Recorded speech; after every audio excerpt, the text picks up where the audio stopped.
very much.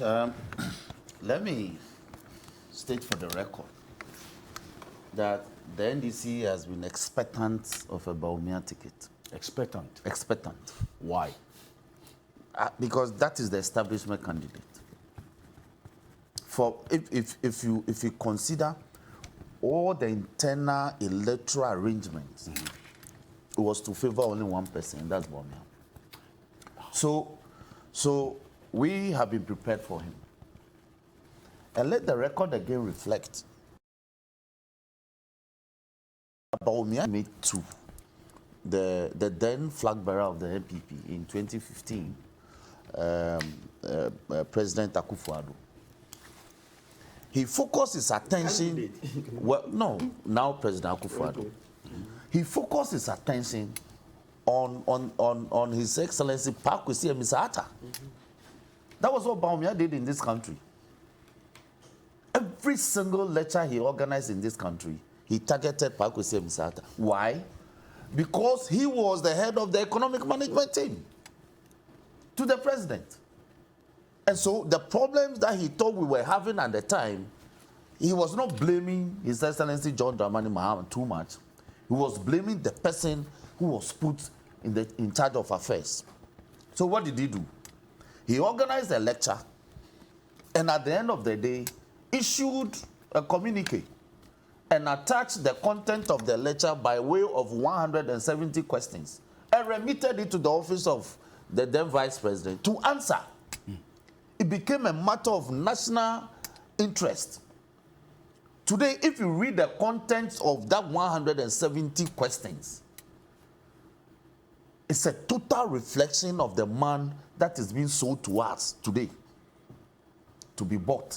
We won't buy it. It's an automodel commodity. We won't buy it. And Ghanaians know, Ghanaians are not buying it. For instance, it says that debt to GDP at the time had increased from 56% to 68%. Today, it is over 100%. My brother sits here and says that debt to GDP is declining. Declining from where? Yeah, it is. It is declining from which figure to which figure? Fact, Well, Fitch, you want an answer? Yes. A few days ago, Fitch projected that the year would end with a debt to GDP of 89%, has revised it to 87%. So if you say it's over 100%, that's not correct. No, at the time of the I mean today, he's saying, I said it is declining. Yes. It is But not it's a correct. matter of fact. It is not correct. It is not over 100%. I am saying it is over 100%. I have given a source. And it is Provide not a source. declining. It is not declining. So that declination, we won't buy it. It is not declining. Okay. That's So, one. but That's one. but That's Which one. is factual. but That's one. I'll give you the figures. That's but one. Dr. Dafeamekpor, Yes. so if the details as put out by the estimates of Fitch is anything to go by, because of some of the expected agreements with external creditors and so on, they postulate a certain economic impact. That's what he's making reference to. The GDP, But I just think that I want us to... It's not declining. That's the point I'm making. And it's a reflection So of, are you of what comparing the to man- what hold on. was there before, No, or what is there now? It is one of the bases Bawumia used to ridicule Pakwesi Emisata. Yes. It is worst under his watch. That's the point I'm making. Two. Okay, but My brother that's sat not here. to dispute Hold the on, fact that hold there's on. been a decline. My brother sat here. My brother sat here and said the Dr. Bawumia should be credited with digitalization. What exactly does that even mean? Now, you give different nomenclature to computerization of our public service system. And you say you want to take credit for it? People like Victor Salome went to jail when they introduced computerization as system in the mid-90s. You people sit here and say digitalization. Digitalization began in the mid-1990s. You and I, we are practitioners. E-justice, as far back as 2010, e-justice was introduced. That was part of the digitalization of the process. In fact, to the extent that the judicial service, the judiciary at the time, placed the retired Court of Appeal Justice Apalu in charge of the e-justice project, transferring all judgments onto the digital plane. That was digitalization. So how come Bawumia suddenly is being credited for this? 800-kilometer Okay. fiber optic Thank you. cable. That's the next point I'm making. The person who should actually be credited for advancing the digitalization process and project in the country should be His Excellency John Dramani Mahama. For the problem that we are faced with today. Hold No, not on, Victor hold on. Can I? What? Yes. Wait, Can I? wait. Can I? Let him proceed. Can I finish? Please. Let You him- didn't let him- listen to me. I said the person who started it, Victor Salome, you came to charge him and convicted him for doing such a marvelous thing in public service. You didn't understand what he was doing. You thought that he was causing financial loss to the state. Those were the beginning of what we can call the computerization of our public service system, which later you came to name as digitization. And then 2 years ago, you move away from digitization to digitalization. And I'm saying it's a nomenclature, it's a simile, it's a synonym. It means practically the same things. That is ability to access public service in a digital space. It's that simple. You recall that as part of the modern court complex, which houses 44 high courts, Yes. as it is in Accra now, it came with a World Bank facility to advance in the e-justice project began in 2010. So you cannot, we are setting the record straight today. You cannot be credited for this. You may have come to advance it. That is what a government is supposed to do. But you are not the progenitor. And who is leading the advancement? Oh, today you are no longer an assistant to the president. No. Hold on. No. Today you are no longer an assistant to the president. You are now the one leading it. You see the illogicalness of So some of what's this your point argument. exactly? My point is that Bawumia cannot be extricated from the economic meltdown that we are suffering in this country. He's at the center of it. So any attempt to say that, oh, I should be detached, I should be decoupled from the problems we have, and that I am capable of charting my own path, is a fallacy. It's a big lie that is being perpetrated to hoodwink the people. In fact, His Excellency Nana Akufo-Addo, actually relied on the anticipated economic expertise of His Excellency Bawumia to assist him to deliver. Yeah. So, as an assistant to the principal, if the principal has failed abysmally, you cannot be absolved of any blame. So Bawumia is part of the problems we have. 3. He speaks of the financial sector cleanup. Can we today disaggregate the cost components of that? As parliamentarians, we have been asking the finance minister to come and tell us exactly what went into this euphemism called financial sector cleanup. To tell us how many consultants you hired, what were the level of their fees. So much so that 25 billion Ghana cedis is alleged to have been expended on an exercise, the quantum of which is estimated to be about 9 billion Ghana cedis. So like Professor Jampo said, how do you spend more to gain less? Who does that? It is actually one of the biggest scandals in this administration. It was a looting scheme. As we speak, men's gold customers are yet to be paid. When you ask them, they say men's gold is not part of the financial sector cleanup. How is that not possible? How is it that men's gold that was taking money from people and investing it for returns cannot be considered to be part of the financial sector cleanup? So how come So the they were, SEC operating a gray area without Which gray area? the they want you appropriate to licensing? They want you to build. Hold on, Okansi. When you set up a company for a purpose, at the Registrar General's Department, the purpose for which the company is set up is stated. Go and check the purpose for which Men's Go was set up. So how come the SEC closed them down? If they were not operating in the financial sector. So it is another lie being told us, so that all those categories of customers can just go to hell.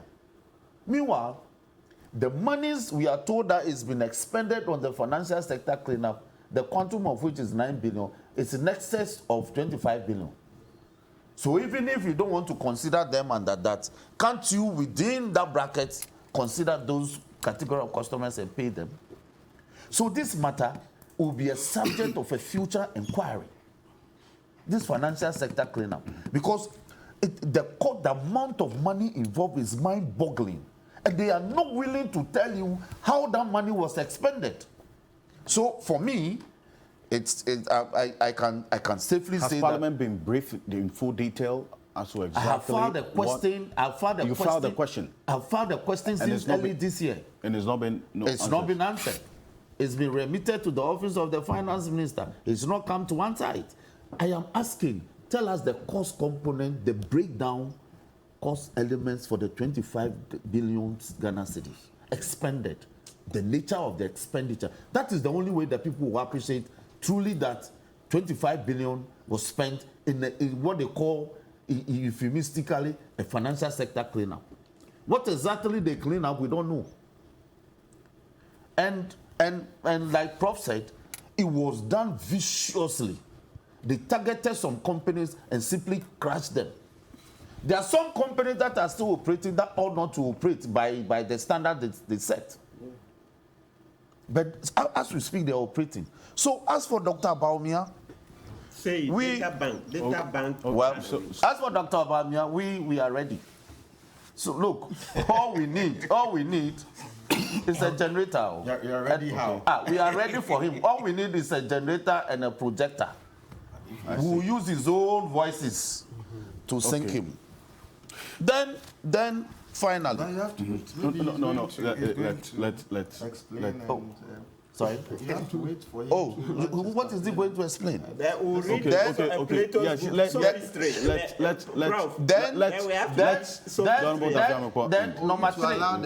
number three. My brother sat here and said, as a nation, we've been to IMF 17 times. Suddenly, when we went to IMF and they sought to ridicule us, they didn't remember that we went to IMF at the time for 16 times. Suddenly, when it is their turn, we've been to IMF 17 times. So it is normal. So you see how hypocritical they are when it comes to these matters. They went to IMF for policy credibility, the same reason we went, the same reason. They even came to extend it. When you read their documents they submitted to IMF, it is also for policy credibility. But in this country, they ridicule the NDC for going to IMF for grounds of policy credibility. Today, they are even going there on a more grander scale of policy credibility. So, yes, as for Dr. Bawumia, he's been marketed, but the marketing philosophy and approach is completely gone. Today, Prof, 7 years ago, graduate students' school fees wasn't more than 5,000 in this country. Graduate students' school fees. Today, graduate students are paying about 25 to 30,000 Ghana cedis annually. And when they bring the admission fees to you, even talk about the so-called nuisance taxes. The taxes that were described as nuisance. I am appealing to a certain segment. I'm appealing to a certain segment of students. That when they told us that they want to make access to tertiary education more free, they are bringing economic blockade. That today you can have an admission, but you can't go to school. School fees, admission fees have become so high in our universities. Students are unable to pay. Taxes. Today, sanitary pad. People are crying. We've made a statement on the floor. We are pleading. Persons have brought petition. Even private members have filed. One of my colleagues, Sosu, has filed a private members bill to have that section of the tax law repealed. Right. That imposes a tax on sanitary pads, because it's an affront to achieving the fundamental human rights for adolescent women and girls and in general. It is not by their choice that they have to go through that cycle every month. Right. So as a state, we cannot be imposing tax on something that is natural and biological. Now, Okay. Smart Round up for borrowing, me. smart Round up. borrowing Round up. and reckless borrowing. yes, I think yes, they Round told up. us as part of the one. Look, me henceforth, I'm going to just take that 170 questions and just juxtapose the contents to what's happening. He told us that we were borrowing. We built Terminal 3. Terminal 3 is part of the 24-hour economy. It's operating. The Port Container Terminal, 24-hour economy. These are projects that are generating revenue for the economy. We built the University of Ghana Medical Center. It's generating revenue for the economy. We built the Ridge Hospital. The addition to the Ridge Hospital is generating revenue for the economy. We built the Bank Hospital. We built the Maritime Hospital in Tema. They are generating revenue for the economy. All right. Today they have borrowed. They have taken the public debt from 120 billion Ghana cedis to nearly 600 billion. They should show me one single project that is generating revenue with this borrowing within the past 7 years. Nelson Robson, thank you. It's been spent Now- on consumption.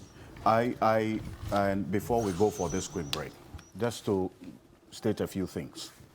The IMF's forecast, which you made reference to, and I talked about the expected developments which they forecast based on. This is what the details.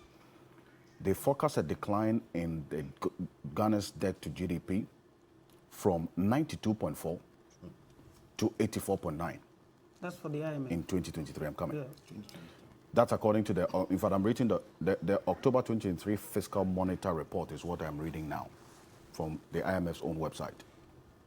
Now, this expectation of the debt to GDP falling consistently in the next 5 years is based on the expected external debt restructuring, which we are yet to achieve. Yeah, the discussions are The almost talks are ongoing. Yeah. From what we're gleaning, the external creditors do not want to take that 30 to 40% haircut that the finance minister announced, and they want them to take. Now, in 2024, they estimate that it's going to reduce to 81.5%. In 2025, 2026, 2027, they're talking about 78.8%, 75.8%, 72.8%. But the Fitch reference that you made, the devil is in the detail. And when you go into the Fitch website, fitchratings.com/Ghana, you will see this particular document. It is indeed the case that they forecast the expected decline of the public debt to GDP in general to 87%, as you made reference to, from 89% in 2022, driven by, and here's where they give the detail, that this expected decline in the debt to GDP is driven by the 50% haircut on the Bank of Ghana's holdings on non-marketable debt, which represent a debt reduction of 4.2% of the estimated 2023 budget. So it is because of this impact of the DDEP on the Bank of Ghana that led to it posting over 60 billion cedis loss. That is leading to this reduction, according to Fitch's own estimation, the reduction in the debt to GDP. So this reduction is coming at a cost to all of us. And the macroeconomic stability that we're experiencing now, at least based on the IMF's own evaluation, has also come at a cost to the ordinary people. The impact of the DDEP, and then also the inflationary rates that we're having to deal with. And that's where the concern is. We will be back shortly after this quick break. Stay with us. This is Key Point.